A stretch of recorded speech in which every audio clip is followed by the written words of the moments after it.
નમસ્કાર મિત્રો, વાર્તા સાંભળવા માટે આવ્યા છો। ચાલો વાર્તાની શરૂઆત કરી। હું એક પાર્લરમાં કામ કરતો હતો। એક દિવસ એક ખૂબસૂરત ભાભી પાર્લરમાં આવ્યા। હું તેને જોઈને મારા હોશ ખોઈ બેઠો। હું તેની માલિશ કરવા લાગ્યો। પછી અચાનક તેણે મારા હથિયાર પકડી લીધા। દોસ્તો, મારું નામ રવિ છે અને હું રાજકોટનો રહેનારો છું। હું એક નાની એવી બ્યુટી પાર્લરની દુકાન ચલાવું છું। મારા પાર્લરની અંદર રોજ ખૂબસૂરત અને જવાન છોકરીઓ અને મહિલાઓ આવતી હતી। આ વાત 4 મહિના પહેલાંની છે। સાંજનો વખત હતો। હું પાર્લરની અંદર મારું કામ કરી રહ્યો હતો જ્યારે એક મહિલા આવી જેની ઉંમર 23 વર્ષની હતી। તેના લગ્ન થઈ ગયા હતા। તે જોવામાં ખૂબ જ સુંદર હતી। તે દરેકને પોતાની તરફ આકર્ષિત કરી રહી હતી। તેને જોઈને મારું મન પણ ડોલવા લાગ્યું। તે અંદર આવી એટલે મેં તેને પૂછ્યું, કહો ભાભી, હું તમારી શું સેવા કરું? તો તેણે કહ્યું, મારે ફેશિયલ કરાવવું છે।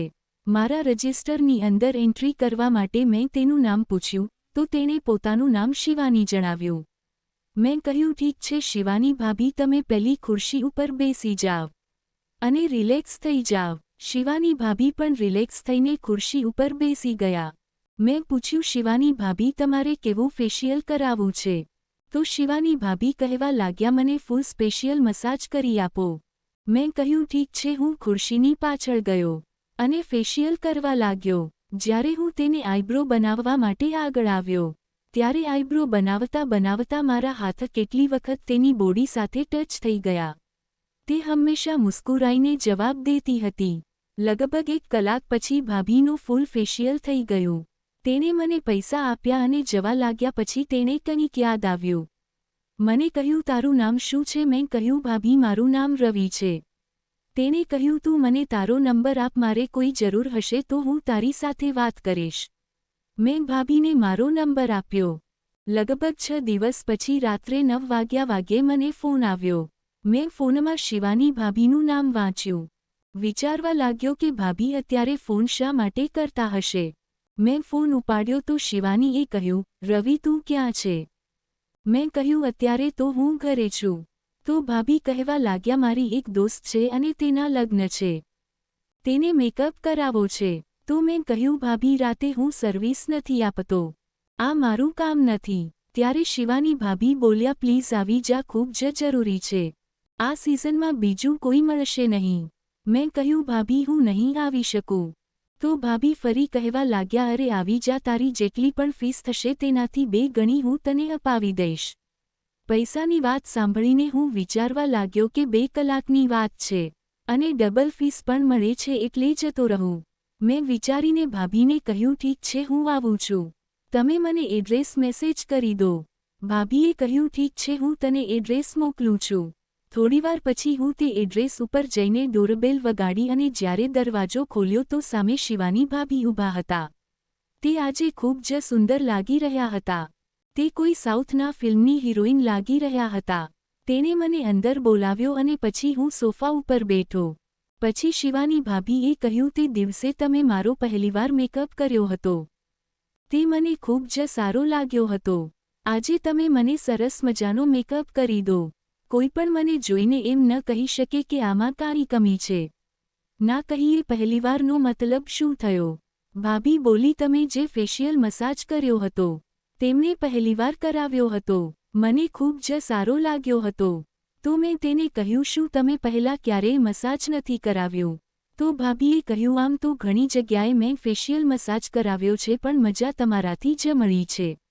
હું જ્યારે પણ ફેશિયલ મસાજ કરાવવા માટે જાઉં છું તો ત્યાં છોકરીઓ જ હોય છે। પહેલીવાર તમારા જેવા યુવાન છોકરાએ મારો મેકઅપ કર્યો હતો। મને લાગ્યું કે ભાભીની આંખોમાં બીજી જ રમત દેખાય છે। મેં તેનો આભાર માન્યો। મેં ભાભીને કહ્યું, તેને બોલાવો જેનો મારે અત્યારે સ્પેશિયલ મસાજ કરવાનો છે। તો ભાભીએ કહ્યું, થોડી રાહ જુઓ, તે આવે છે ત્યાં સુધી તમે મારી સાથે વાતો કરો। ચાલો રૂમમાં જઈએ। મેં કહ્યું, ઠીક છે, પણ એક સમસ્યા છે। તો ભાભી કહેવા લાગ્યા, શું સમસ્યા છે? મેં કહ્યું, કામ કરતી વખતે હું ગાઉન પહેરું છું પણ અત્યારે હું ઘરે હતો એટલે મારું ગાઉન દુકાન ઉપર જ રહી ગયું છે। તો ભાભી કહેવા લાગ્યા, ચિંતા ન કરો, મારા પતિનું ગાઉન પડ્યું છે, તમે તે પહેરી લ્યો। મેં કહ્યું સારું, મને આપો. ભાભીએ કબાટ ખોલ્યો અને અંદરથી પોતાના પતિનું ગાઉન કાઢવા લાગ્યા. મને આપીને તે બાથરૂમમાં જતા રહ્યા. મેં ગાઉન પહેરી લીધું અને ભાભીની રાહ જોવા લાગ્યો અને વિચારતો હતો કે તે છોકરી ક્યાં છે જેનો મારે મેકઅપ કરવાનો છે. પછી મને બીજો વિચાર આવ્યો કે તેના લગ્ન બીજી જગ્યાએ હશે. ત્યાં જ ભાભી રૂમમાં આવ્યા અને મારી નજર શિવાની ભાભી ઉપર પડી તો મારા હોશ ઉડી ગયા. ભાભી મારી સામે ઊભા હતા. હું તેને ઉપરથી નીચે સુધી જોઈ રહ્યો. હું ભૂલી ગયો કે હું શું કરવા માટે આવ્યો હતો. મારું મન ભટકવા લાગ્યું. મેં પોતાનું મન કાબૂમાં રાખ્યું અને ભાભીને કહ્યું, ભાભી, આ બધું શું છે? તમે મને મેકઅપ માટે બોલાવ્યો હતો. આ તમે શું કરો છો? ભાભી બોલી, રવિ, મને પહેલી નજરમાં જ તારી સાથે પ્રેમ થઈ ગયો હતો. હું તને કહેવા માંગતી હતી કે હું તને પામવા માંગતી હતી. હું તને આ વાત ફોન ઉપર પણ બોલી શકતી હતી, પણ મારી હિંમત ન થઈ. પછી મેં વિચાર્યું કે કોઈક બહાનું કરીને હું તને મારા ઘર પર બોલાવી લઉં. એટલા માટે મારે આ બધું કરવું પડ્યું. જો તને ખોટું લાગ્યું હોય તો મને માફ કરી દે. તો મેં ભાભીને કહ્યું, ભાભી, તમારા લગ્ન થઈ ગયા છે. તમે જે કરો છો તે ખોટું છે. આ પાપ પણ છે. હું માનું છું કે તમે ખૂબ જ સુંદર છો. આમાં મારો જ ફાયદો છે. પરંતુ હું આ નથી કરી શકતો. આ ખોટું છે. પછી ભાભી બોલ્યા, રવિ, મારા પતિ હંમેશા ઘરની બહાર રહે છે. મારી પણ ઈચ્છા હોય છે અને એ ઈચ્છા પતિ સિવાય કોઈ પૂરી નથી કરી શકતો, પરંતુ તેની પાસે સમય નથી. જ્યારે મેં તને પહેલી વાર જોયો તો મને લાગ્યું કે મને મારી મંજિલ મળી ગઈ. મેં કહ્યું, ભાભી, એ વાત સાચી છે કે હું પણ તમને પ્રેમ કરું છું. તમે જે માંગો છો તેની ઈચ્છા હું પણ રાખું છું. પરંતુ કોઈની સાથે કપટ કરવું તે ખોટું છે. જો કોઈને ખબર પડશે તો તમારી બદનામી થશે અને મારી પણ. શિવાની ભાભી રોવા લાગ્યા અને બોલ્યા, તું જ બતાવ, હું શું કરું? હું પણ જાણું છું કે આ બધું ન કરવું જોઈએ. હું તારી સિવાય કોઈ સાથે આ વાત શેર કરવા માટે તૈયાર નથી. તો સમજવાની કોશિશ કરો. પછી હું બોલ્યો, ભાભી, હું સમજું છું તમારી હાલત અત્યારે શું છે. પણ તમે જ કહો, કોઈની સાથે દગો કરવો તે સારું છે. વાત તો અલગ હતી જો તમારા લગ્ન ન થયા હોતા. અત્યારે આ સંભવ નથી. મને માફ કરી દો. પછી મેં મારા કપડાં ચેન્જ કર્યા અને ઘરની તરફ જવા લાગ્યો. ભાભી મને જોતા રહ્યા. ઘરે આવ્યા પછી મને આખી રાત નીંદર ન આવી. મારું મન ભાભીની વિશે વિચારતું હતું. સાંજે 4 વાગ્યે મારી આંખ લાગી ગઈ અને સૂઈ ગયો.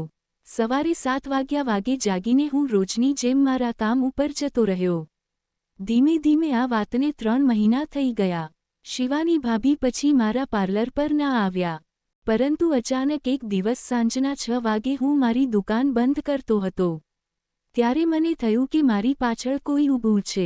મેં ઝડપથી પાછળ જોયું તો સામે શિવાની ભાભી ઊભા હતા. મારી નજર તેની ઉપર પડી. તે ઝડપથી મારા ગવાય લાગી ગયા. મને કાંઈ સમજમાં ન આવ્યું. મેં ભાભીને કહ્યું, શું વાત છે અત્યારે તમે અહીંયા? શિવાની ભાભી બોલ્યા, હું તારી સાથે લગ્ન કરવા માંગુ છું.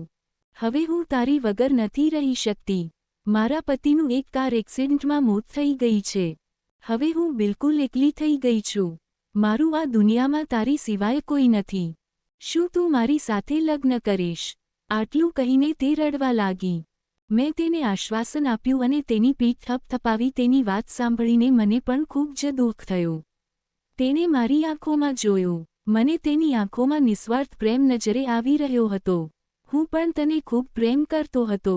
પહેલાં તો તેના લગ્ન થઈ ગયા છે એ વિચારીને પાછળ હટી ગયો હતો. પરંતુ હવે તે એકલી હતી એટલે મેં માથું હલાવીને હા પાડી અને તેને ગળે લગાડી લીધી.